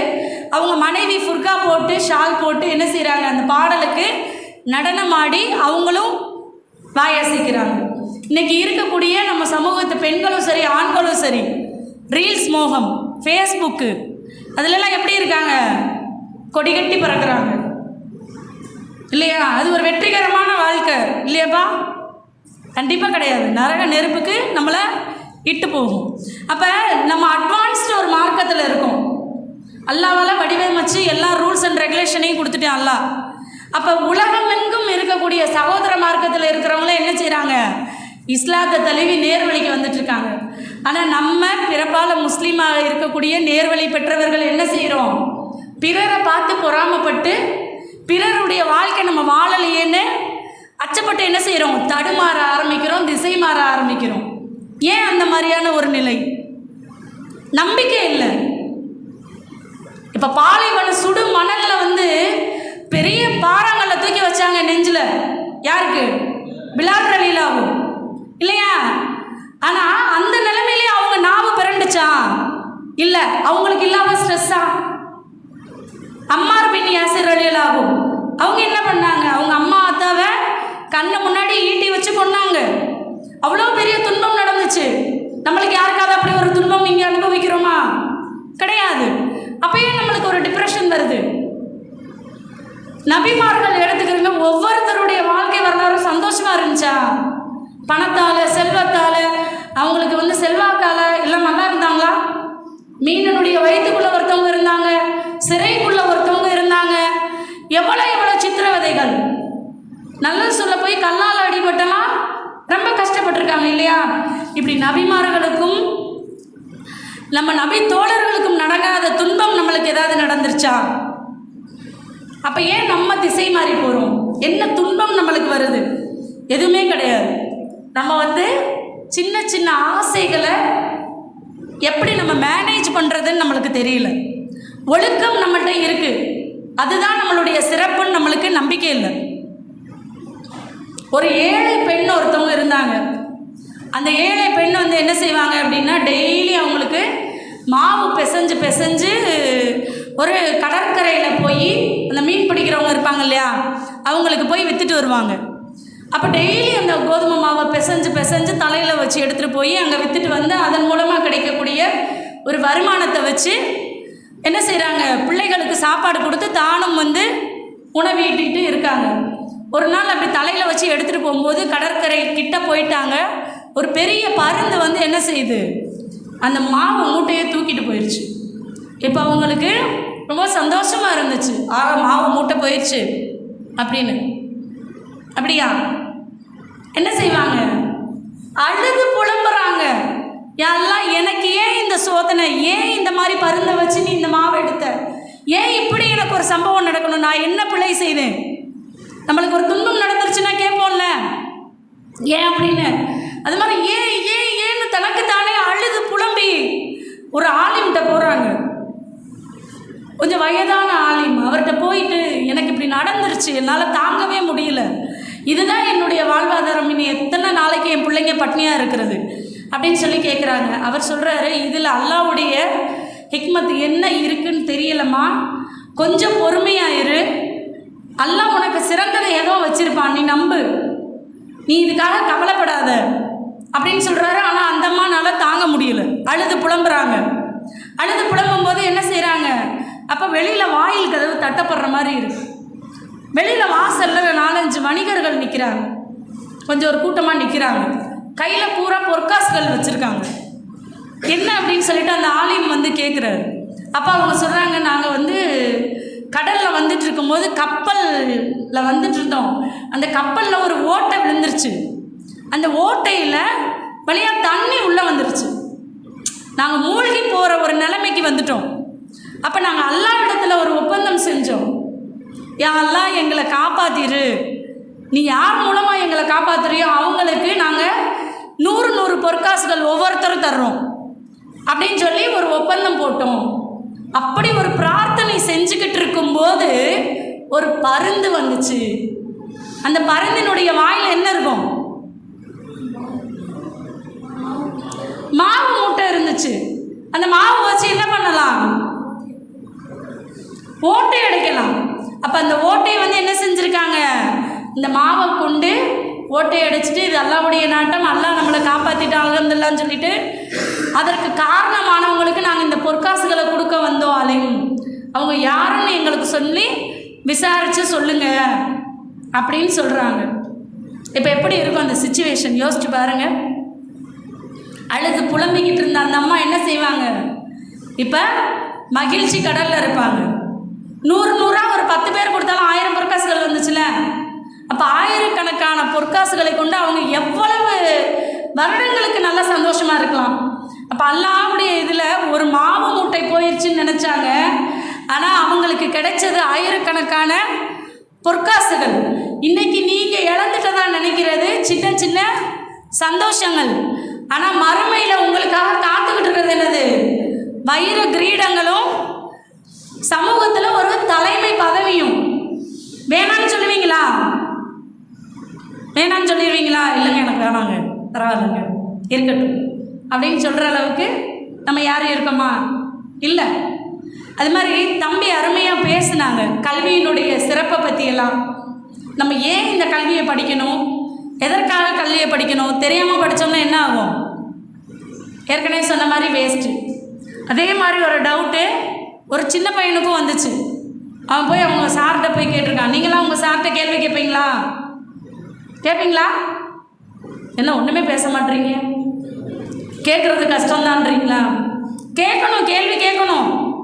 அதுக்காக வந்து எப்போ நீங்கள் லீவ் விடுவீங்க, எப்போ நாங்கள் ஊருக்கு போகலாம், அது மாதிரிலாம் கேட்கக்கூடாது இல்லையா? அறிவை பெருக்கிக்கிறதுக்காக நீங்கள் கேள்விகள் கேட்கலாம். அது மாதிரி அந்த பையன் போய் கேட்டிருக்கான், எனக்கு வந்து ஏன் நான் படிக்கணும் அப்படின்னு சொல்லி கேட்டிருக்கான். அப்போ அவர் சொல்லியிருக்காரு, இந்த மாதிரி நானும் சின்ன வயசில் நினச்சேன் ஏன் படிக்கணும்னு, அப்போ என்னுடைய அப்பா வந்து ஒரு செருப்பு தைக்கிற தொழிலாளி. அவர் கூட நான் டெய்லி உட்காந்துருப்பேன் அவர் செருப்பு தைக்கும் போது மாலை நேரத்தில். அப்போ எங்களுடைய ஹெச்எம் வந்து அவருடைய செருப்பை வந்து எங்கள் அப்பா கிட்ட தச்சுட்டு ஒரு நக்கலாக ஒரு சிரிப்பு சிரித்து, இதை தைக்கிறதே உனக்கு பெரிய புண்ணியம், நீ இதுக்கு தான் லாய்க்கு, இதுவே உனக்கு அதிகம் அப்படின்ற மாதிரி பேசி சிரிச்சுட்டு போனார். அந்த சம்பவம் வந்து என்னை மனசுக்குள்ளே ஏதோ செஞ்சிருச்சு, எனக்கு ஏதோ பண்ணிருச்சு. ஆனால் என்ன பண்ணணும், ரியாக்ட் பண்ணணும்னு எனக்கு தெரியல. அந்த வயசில் எனக்கு எப்படி ரியாக்ட் பண்ணணும்னு தெரியல, அவர் எப்படி ஜெயிக்கணும்னு தெரியல, அவர் கூட எப்படி மோதுறதுன்னு தெரியல. அப்போ நான் எனக்குள்ளேயே மருகிக்கிட்டே இருந்தேன். எனக்கு படிப்பு ஒன்று தான் விடியலாக இருந்துச்சு. படித்தேன் போராடிக்கிட்டே இருந்தேன். படிப்பு தான் என்னைய இந்த விஷயத்துலேருந்து மறக்கடிச்சிச்சு. அவர் அந்த வருடம் நடந்த 10ஆம் வகுப்பு தேர்வில் மாநிலத்தில் முதல் நாளாக தேர்ச்சி பெற்றிருந்திருக்காரு. அப்போ அவங்க ஹெச்எம் வந்து அவங்க அப்பாவை கூப்பிட்டு சிறப்பு செஞ்சு என்ன சொல்லியிருக்காரு, உங்கள் பையனால் இந்த ஸ்கூலுக்கே ரொம்ப பெருமை, நீங்கள் இவனை பெற்றது வந்து ஒரு பெரிய இது அப்படின்னு அவரை பாராட்டி பேசியிருக்காரு. அப்போ அந்த பையனுக்கு அப்போ தான் தோணியிருக்கு, படிப்புன்றது நம்மளுக்கு படித்தவனுக்கு மட்டும் விடிவு கொடுக்கறது இல்லை, நம்மளை சுற்றி இருக்கிறவங்களுடைய வாழ்நாளை சூழ்நிலையை எல்லாத்தையும் மாற்றிடும். இன்றைக்கி நீங்கள் ஆலிம் ஆக போகிறீங்க, ஆலிம் ஐஏஎஸ் ஆக போகிறீங்க, ஆலிம் டாக்டர் ஆக போகிறீங்க அப்படின்னா உங்களுக்கு மட்டுமா உங்களுக்கு சொல்லிக் கொடுத்த இந்த காலேஜ், உங்கள் பிரின்சிபல், உங்களுக்கு இந்த ப்ரோக்ராம் ஆர்கனைஸ் பண்ணுறவர், என்றைக்காவது ஒரு நாள் வந்து ஸ்பீச் கொடுத்துட்டு போன நாங்கள் எல்லாருக்குமே பெருமை. நாளைக்கு நீங்கள் டாக்டராக இருக்கும்போது வந்து உட்காருவோம்ல, நீங்கள் அந்த காலேஜில் படிக்கும்போது நான் கூட ஸ்பீச்சுக்கு வந்தேன் சொல்லலாம் இல்லையா? நீங்கள் ஃபீஸ் வாங்குங்க, வேணாம்னு சொல்லலை, ஆனால் அதில் ஒரு மகிழ்ச்சி இருக்குல்ல, சமூகத்துக்கு பயன்படுற மாதிரி உங்கள் கல்வியை மாற்றிக்கிறதுன்னு ஒன்று இருக்குல்ல. அப்போ ஏன் படிக்கணும், எதற்காக படிக்கணும் அப்படின்றத நம்ம தெரிஞ்சு படித்தோம் அப்படின்னா என்ன ஆகும், கண்டிப்பாக சக்ஸஸாக போகணும். ஏன் பணம் சம்பாதிக்கிறத விட அதிகாரம், ஏன் விஓஓ அப்படின்ற ஒரு ட்ரைனிங் சென்டர், அதை யோசிச்சிருக்கீங்களா? நம்மளை ஏன் வந்து அதிகாரத்துக்கு வர சொல்லிக்கிட்டே இருக்காங்க? யார் வந்தாலும் பெரிய ஆளாக பணம் சம்பாதின்னு யாருமே மோட்டிவேஷனல் ஸ்பீச்சில் சொல்ல மாட்டாங்க. அதிகாரம் மிக்க பதவிக்கு போன்னு ஏன் சொல்கிறாங்க? பணத்தை விட அதிகாரம் தான் பெருசு. பணம் எப்படி வேணாலும் சம்பாரிச்சுக்கலாம். இன்றைக்கி பணக்கார நாடுகளாக இருக்குது அமெரிக்கா, யார்கிட்ட கையேந்திட்டு இருக்கு? ஈரான்கிட்ட கையேந்திட்டு இருக்கு. பிச்சை எடுக்காத குறை, அவன் அழகாக வந்து சாவி பூந்தொட்டி கீழே இருக்கு, திறந்து விட முடியாதுங்கிறான். ஏன்னா அங்கே இருக்கிறவன்லாம் யாரு? மெத்த படித்தவன், லேசுப்பட்ட மெத்த படித்தவன் இல்லை, உங்களை மாதிரியே குரானை மனப்பாடம் பண்ணவங்க. ஒருத்தர் 2 பேர் இல்லை, ஆட்சியாளர்கள்லேருந்து அவங்க குடிமக்கள் வரைக்கும், தலைவர்கள்லேருந்து அடிமட்டம் வரைக்கும் எல்லாருமே குரானை மனனம் செய்தவர்கள். அவங்க வந்து இவ்வளவு வீரமாகவும் தீரமாகவும் இருக்காங்க.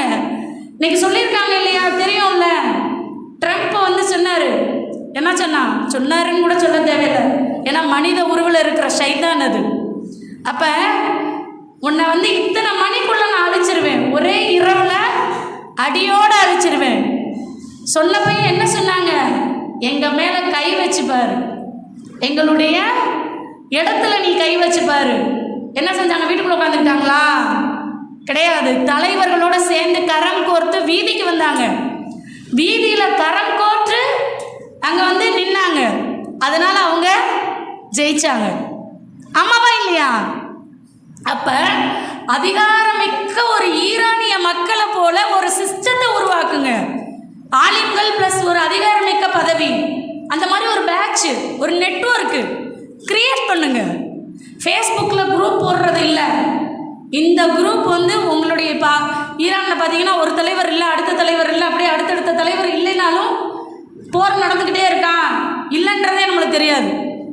அடுத்தடுத்த செட்டப் பண்ணி வச்சுருப்பாங்க. ஆலிம்கள் அது மாதிரி செட்டப் பண்ணுங்க, கண்டிப்பாக முடியும் இல்லையா? ஒரு தீரமிக்க ஒரு சமுதாயத்தை உங்களால் உருவாக்க முடியும். அதை இந்த சமூகம் என்ன செய்யும்? காப்பி பேஸ்ட் பண்ணிக்குது. அதான் மாணவர்கள் எப்படி இருக்கணும் தெரியுமா? பாரசீகர்களை பற்றி ரசூல் ஸல்லல்லாஹு அலைஹி வஸல்லம் வந்து ஒரு முன்னறிவிப்பு செஞ்சாங்க. யாருக்காவது தெரியுமா? இந்த ஹதீஸ் கேட்டிருக்கீங்களா? சுரையா நட்சத்திரத்தின் பக்கத்தில் வந்து அறிவு இருந்தாலும் அந்த பாரசீகர்கள் வந்து கண்டடைவார்கள். அறிவு எங்கே இருந்தாலும், சுரையா நட்சத்திரம் எங்கே இருக்குன்னு தெரியுமா? ரொம்ப தூரத்தில் இருக்குது பூமியை விட்டு. அங்கே இருந்தாலும் அந்த அறிவை கண்டடைய பாரசீகர்கள் மெனக்கெடுவாங்களாம். அதாவது இன்றைய ஈரானியர்கள் இருக்காங்க இல்லையா, அவங்களும் பாரசீகர்கள் தான். ஸோ அந்த மாதிரியான ஒரு முன்னேறிப்பு இருக்குது. அதாயி மாணவர்கள் எப்படி பேர் எடுக்கணும் தெரியுமா? கல்வி எங்கே இருக்கோ, அதிகாரம் எங்கே இருக்கோ அங்கெல்லாம் அதாயி மாணவர்கள் இருப்பாங்க அப்படின்ற பேரை நீங்கள் எடுக்கணும். அந்த புகழை நீங்கள் வாங்கணும். அதற்காக உழைக்கணும். இறுதியாக ஒரே ஒரு உண்மை சம்பவம் மட்டும் சொல்லிட்டு நிறைவு பெறலான்னு நினைக்கிறோம். ஏன்னா ரொம்ப நேரம் ஆச்சு. ஒரு அமெரிக்க மாகாணத்தில் நடந்த ஒரு உண்மை சம்பவம். பேர் மட்டும் கொஞ்சம் சேஞ்ச் பண்ணியிருக்கோம். உண்மையான பேர் சொன்னாலும் உங்களுக்கு தெரிய போகிறதில்ல, அதனால் பிரச்சனை இல்லை. அமெரிக்க மாகாணம் வந்து எப்படிப்பட்டதுன்னு நம்மளுக்கே தெரியும். அது வந்து ஒரு கேங்ஸ்டர் இருக்கக்கூடிய ஒரு பிரதேசத்தில் இந்த சம்பவம் நடக்குது. கேங்ஸ்டர் இருக்காங்க அப்படின்னா எப்படிப்பட்ட இடம்னா கொலை, கொள்ளை, போதை மருந்துகள், அந்த மாதிரியான விஷயங்கள் எல்லாமே நடக்குது. அதில் ஒரு பையன் ஜான் அப்படின்னு ஒரு பையன், அவனுக்கு இன்னும் யாருமே கிடையாது. அவனுக்கு வழிகாட்டுறதுக்கு யாரும் கிடையாது, பெற்றவங்க யாரும் கிடையாது. அவன் என்ன நினைக்கிறான், அந்த கேங்ஸ்டரில் நம்ம எப்படியாவது போய் சேர்ந்துடணும் அப்படின்னு நினைக்கிறான். அப்போ என்ன செய்கிறான் அப்படின்னா, அந்த கேங்ஸ்டர்கிட்ட போய் கேட்குறான், என்னையும் உங்கள் குரூப்பில் சேர்த்துக்கோங்க. அவங்க வந்து என்ன சொல்கிறாங்க, உன்னையெல்லாம் சேர்க்க முடியாது. ஆனால் அவன் என்ன நினைக்கிறான், தன்னை ஒரு கேங்ஸ்டராக ரவுடியாக நினச்சிக்கிறான். டேய் நானும் ரவுடி தான்டா, நானும் ரவுடி தான், என்னை சேர்த்துக்கோங்க அப்படிங்கிறான். அவனுக்கு சிரிக்கிறானுங்க நக்கலா. டேய் இதெல்லாம் உனக்கு செட் ஆகாது. நம்ம பசங்களில் சில பேர் இருப்பாங்க, நம்ம வெளியில் போனதுமே அவன் வந்து ஒரு தம் அடிச்சிட்டு இருப்பான், ஏதாவது பண்ணிகிட்டு இருப்பான். நம்மளும் அவன் முன்னாடி ப்ரூவ் பண்ணணும்னு நினப்போம். அல்லாவுடையதில் அந்த எண்ணம் உங்களுக்கு வராதுன்னு வச்சுக்கோங்க. சில பேர் இன்றைக்கி தம் அடிக்கிறவங்க, தண்ணி அடிக்கிறவங்களாம் அப்படி ஆரம்பித்தவங்க தான். யாரும் வந்து நிரந்தர குடிகாரன் ஆகணும்னு நினச்சி குடிக்கிறதில்ல. ஒரே ஒரு தடவை ஒரு பஃப் இழுத்து பார்ப்போம் அப்படின்னு நினச்சி பண்ணுறவங்க தான் கடைசியில் அதை விட முடியாமல் அவங்க ஆயிடுறாங்க இல்லையா? இப்படி கேங்ஸ்டர் நிரூபிக்க போகும்போது அவன் சொல்கிறான், துப்பாக்கி நீ பார்த்துருக்கியா அப்படின்னு கேட்குறான். துப்பாக்கி தானே நான் பார்த்துருக்கேன் அப்படின்னு. எதில், படத்துலையா, ஃபோட்டோலையா அப்படின்னு சிரிக்கிறாங்க. இந்த பசங்களுக்கு ஒரு விஷயம் இருக்குது. ஏதாவது முடியாதுன்னு சொன்னோம்னா என்ன செய்வாங்க, அப்படியே உள்ள சுருன்னு ஏறும். ரட்சகன் மாதிரி அப்படியே நரம்பெல்லாம் புடைச்சி என்னாலையா முடியாதுன்னு சொன்ன அப்படின்றது இயல்பாகவே இருக்கும். அப்போ இவன் சொல்கிறான், அந்த துப்பாக்கியை வாங்கிட்டு வேகமாக தன்னை ப்ரூவ் பண்ணுறதுக்கு போகிறான். அவன் டார்கெட் ஃபிக்ஸ் பண்ணிடுறான். எதிர்த்தாப்பில் யார் ஃபஸ்ட்டு வர்றாங்களோ அவங்கள நீ ஷூட் பண்ணணும், அப்போ தான் உன்னை இந்த கேங்கில் சேர்த்துக்கிறோம். அதே மாதிரி இந்த பையனும் போகிறான். எதிர்த்தாப்பில் ஒருத்தர் நடந்து வர்றான், ஷூட் பண்ணிடுறான். யார் என்ன இவனுக்கு எதுவுமே தெரியாது. ஆனால் கொஞ்சம் கூட அந்த கில்ட்டி ஃபீலிங்கே இல்லை. ஒரு கொலை பண்ணிட்டோம் நம்ம அப்படின்ற கில்ட்டி ஃபீலிங்கே இல்லை. அப்போ சரண்டர் ஆயிடுறான். சரண்டர் ஆனதுமே அப்போ தானே அவன் நம்புவான் கேங்ஸ்டர். சரண்டர் ஆனமே கோர்ட்டில் வந்து கேட்குறாங்க, அந்த பையனை ஏன் கொன்ன அப்படின்னு. நான் தான் கொன்னேன், ஆனால் அவன் யார் என்னன்னு கூட எனக்கு தெரியாது அப்படின்னு ரொம்ப திமிரா அலட்சியமாக பதில் சொல்கிறான். அப்போ அந்த கோர்ட்டில் ஒரு ஓரத்தில் அமர்ந்திருக்கக்கூடிய ஒரு தாய் வந்து அலறி ஓலமிட்டு கத்தி அழுகிறாங்க. என் பையனை நீ ஏன் கொன்ன, என் பையனை நீ ஏன் கொன்ன அப்படின்னு சொல்லிட்டு. இந்த பையன் வந்து கொல்லும்போது இவனுக்கு வயசு 14, அண்டர் ஏஜ். அப்போ ஜட்ஜு வந்து என்ன தீர்ப்பு சொல்கிறாரு, ஒரு 3 வருஷம் ஜெயிலில் போடும், அவ்வளோதான் தண்டனை. இந்த பையன் ஜெயிலுக்கு போயிடுறான். அந்த அம்மா அவ்வளோ கதறுது. இவன் பதிலே சொல்லலை, அலட்சியமாக திரும்பிக்கிட்டான். திரும்பினமே அந்த அம்மா சொல்லுது, உன்னை கொல்லாமல் விட மாட்டேன் நான். சொல்லுவோமா இல்லையா, நம்மளுக்கு ஒரு இழப்பு ஏற்பட்டுச்சுன்னா அது அந்த அம்மா சொல்லுது. ஒரு தாய், பெத்த தாய் தன்னுடைய மகனை இழந்திருக்காங்க. அப்போ என்ன சொல்கிறாங்க, உன்னை கொல்லாமல் விட மாட்டேன் அப்படின்னு ஒரு சூழல் வைக்கிறாங்க. இந்த பையனுக்கு அந்த வாய்ஸையும் அந்த கண்ணையும் பார்த்தமே ஒரு பயம் வந்துடுது. நெஞ்சுக்குள்ளே நடுக்கம் ஆரம்பிச்சிருது. அந்த செயல் செய்யும் போது இல்லாத பயம் இப்போ பயம் வந்துருச்சு. ஜெயிலில் போட்டுறாங்க. ஜெயிலில் வந்துடுமே சேஃப்டியாக இருக்குன்னு ஃபீல் பண்ணுறான். அந்த அம்மா வராது, நம்மளை கொல்லாது, நம்ம தப்பிச்சிட்டோம். ஒரு நாள் ஒரு விசிட்டர் உங்களுக்காண்டி வெயிட் பண்ணுறாங்கன்னு சொல்கிறாங்க. யாருன்னு பார்த்தா அந்த அம்மா பார்க்க வருது. அப்போ இவனுக்கு பயம், ஐயோ அந்த அம்மா எதுவும் கன்னை வச்சு சிறை இந்த பக்கம் கம்பிக்கு பின்னாடி, நம்ம தமிழ் படத்துலலாம் அப்படி தானே பார்ப்போம், துப்பாக்கி எடுத்து சுட்டுருவாங்களோ, கத்தி எடுத்து குத்திடுவாங்களோ, இப்படி பயந்து பயந்து சாகுறான். அந்த அம்மா வருது, ஃப்ரூட்ஸ் எல்லாம் வாங்கிட்டு வருது, ஸ்நாக்ஸ் எல்லாம் கொடுத்துச்சு, பார்த்துச்சு. அந்த அம்மா பேர் டெய்ஸி. டெய்ஸி அம்மா ஜானை பார்த்துட்டு போயிட்டாங்க. மாதம் மாதம் வர்றாங்க, ஒன்றுமே பேச மாட்டுறாங்க. நல்லா இருக்கியா ஜான், எப்படி இருக்க, உனக்கு ஏதாவது குறைகள் இருக்கா, உனக்கு என்ன வேணும், என்ன பிடிக்கும், இந்த மாதிரி கேட்டு கொண்டு வந்து வாங்கி கொடுத்து பார்த்துட்டு போகிறாங்க. இவனுக்கு பயமாக இருக்குது, அவங்க சாப்பிட கொடுக்குறதுல எதுவும் வச்சுருப்பாங்களோ, எந்த நேரத்தில் நம்மளை இப்படி பழகி வந்து கழுத்தறுத்துருவாங்களோ, கொலை பண்ணிடுவாங்களோன்னு அந்த பயம் வந்து உள்ளே அறுக்குது. இப்படி நாள் போயிட்டே இருக்கு. 3 வருஷம் தண்டனை. அந்த அம்மா மாதம் மாதம் தவறாமல் வந்து பார்க்குது. கடைசியாக வந்து பார்க்கும்போது அட்ரஸ் கொடுத்துட்டு சொல்லிட்டு போகுது, ஜான் கண்டிப்பாக நீ வந்து ஜெயிலிருந்து ரிலீஸ் ஆனதுமே என்னை பார்க்கவா அப்படின்னு சொல்லிட்டு போகிறாங்க. இவன் வந்து நான் உன்னை பார்க்க வர்றதா, வேணவே வேணாம், எதுக்கு எனக்கு ரிஸ்க்கு அப்படின்னு சொல்லிட்டு போகவே இல்லை. ரிலீஸ் ஆனதுக்கப்புறம் வேலை தேடுறான். அவனுக்கு வேலையும் கிடைக்கல, கையில் காசும் இல்லை, மயங்கி போகிறான். அப்போ அந்த அம்மா கொடுத்த வெஸ்டிங் கார்டு ஞாபகத்தில் வருது. சரி போய் தான் பார்ப்போமே அப்படின்னு சொல்லிட்டு போகிறான். போனதுமே அந்த அம்மா அவ்வளோ சந்தோஷமாக அவனை கூப்பிட்டு உபசரித்து சாப்பாடு செஞ்சு கொடுக்குது. தம்பிக்கு பயம் வந்துருச்சு. என்ன பயம்? சோத்தில் விஷம் வச்சிருமோ, பாயாசத்தை போட்டுருச்சோ அப்படின்னு சொல்லி ஒரு பயமாயிருச்சு. பயம் உள்ள சாப்பிடல, பசியில் மயக்கம் வந்துருச்சு. அந்த அம்மா சொல்லுது, விஷம்லாம் வைக்கல, நீ சாப்பிடு அப்படின்னு சொல்லி சாப்பிட வைக்குது, அன்பு காட்டுது. அப்போ இவன் சொல்கிறான், இந்த மாதிரி எனக்கு வேலை கிடைக்கல அப்படின்னவே அந்த அம்மாவே ஒரு வேலைக்கு அரேஞ்ச் பண்ணி வேலை வாங்கி கொடுக்குது.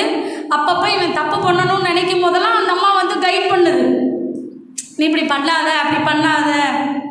ஒரு அம்மா நம்மளுக்கு எப்படி பண்ணுவாங்க, அது மாதிரி கைட் பண்ணி அவனை நல்வழிப்படுத்திகிட்டே இருக்காங்க. இவன் அந்த கேங்ஸ்டர் பக்கம் சுத்தமாக போகவே இல்லை.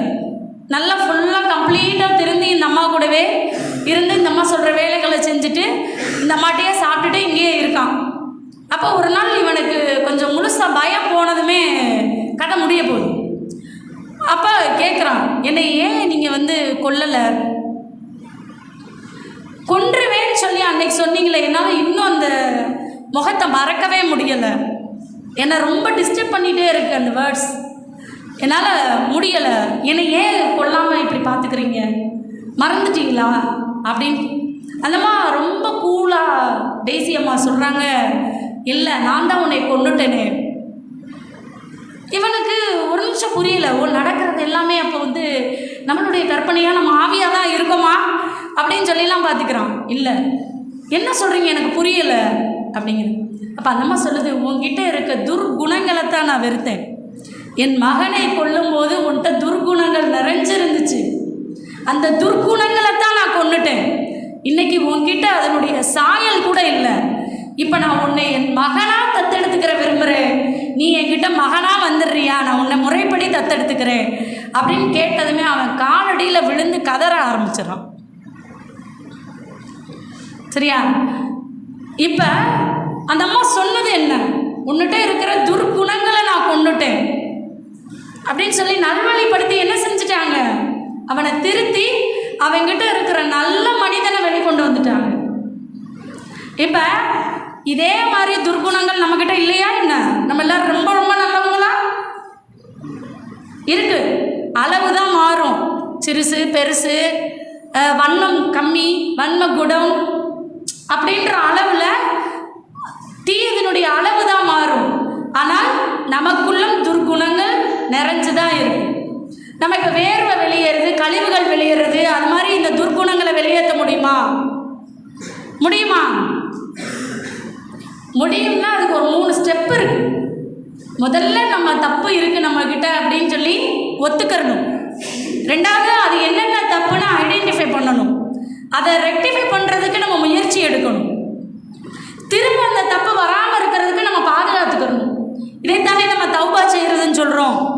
தௌபா செஞ்சு என்ன செய்கிறோம், திரும்ப அந்த தப்பை செய்யவே கூடாது அப்படின்னு ஒரு உறுதிமொழி எடுக்கிறோம் இல்லையா?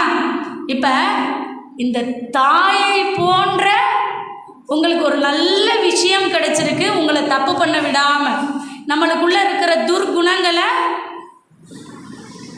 கொன்னுட்டு நம்மளை நல்ல மனுஷனாக வாழ வச்சிருக்கிறது எது? இதை போன்ற அதாயி போன்ற அரபிக் கல்லூரிகள். அந்த தாய்மையான ஒரு டெய்ஸி தாய்மாரியாக ஒரு அரபிக் கல்லூரி நம்மளை என்ன பண்ணுது? கட்டுப்பாடுகள் நம்ம நினைக்கிற ஒரு ப்ரொடெக்ஷனை போட்டு உன்னைய பாதுகாப்பாக பண்ணி வச்சுருக்கு, ஈமான்ற ஒரு ஊசியை போட்டு. அப்போ நீங்கள் எப்படி ஒரு புடம் போட்ட ஒரு தங்க மாதிரி இருக்கீங்க? ஆல்ரெடி உங்கள்கிட்ட குரான் இருக்குது, சுன்னா இருக்குது, வாழும் கேடயம் மாதிரி 2 கல்வி இருக்குது. அப்போ நீங்கள் ஜெயிக்கிறதுக்கு தடையே இல்லை. அந்த வானம் தான் நம்மளுக்கு எல்லை. அந்த வானத்தையும் வசப்படுத்தக்கூடிய அளவுக்கு இந்த ஆதாயி மாணவர்கள் முன்னேறி பெரும் பெரும் புகழை அடையணும் அப்படின்னு வாழ்த்தி இந்த வாய்ப்பை எனக்கு நல்கிய நிர்வாகத்தினருக்கு நன்றி கூறி, முஸ்லீமாகவே வாழ்ந்து முஸ்லீமாகவே மரணிக்கக்கூடிய பெரும் பாக்கியத்தை அல்லாஹ் தஆலா உங்களுக்கும் எனக்கும் தந்தருவானாக என பிரார்த்தித்தவளாக விடைபெறுகிறேன். அஸ்ஸலாமு அலைக்கும் ரஹ்மத்துல்லாஹி தஆலா வபரகாத்துஹு.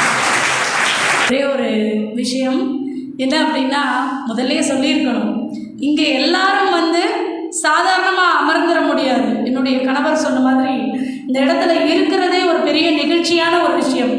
ஏன் அப்படின்னா, நீங்கள் யாருடைய கட்டாயத்தில் வந்திருந்தாலும் சரி, விருப்பத்தில் வந்திருந்தாலும் சரி, ஆனால் அல்லாஹ்வுடைய நாட்டம் இல்லாமல் நீங்கள் யாரும் இங்கே வந்திருக்க முடியாது. கோடிக்கணக்கான மக்கள் முஸ்லிம்களாக இருக்காங்க, கோடிக்கணக்கான மாணவர்கள் இருக்காங்க. ஆனால் எல்லாரும் மார்க்க கல்விக்காக தன்னை அர்ப்பணிக்கிறது இல்லை. இது அல்லாஹ்வுடைய நாட்டம். தனக்கு சிறந்ததைத்தான் அல்லாஹ் நாடுவான் என்பதை தயவு செஞ்சு மனசில் இருத்துங்க. உங்களுக்கான வசதிகளை நிறைய கொடுத்துருக்குறாங்க. அதை பயன்படுத்தி இன்ஷா அல்லாஹ் அடுத்த ஒரு மிகப்பெரிய அதிகாரமிக்க பதவி ப்ளஸ் ஆலிம் அப்படின்ற ஒரு அமைப்பை உருவாக்கணும் அப்படின்னு சொல்லி கேட்டுக்கிறேன். நன்றி.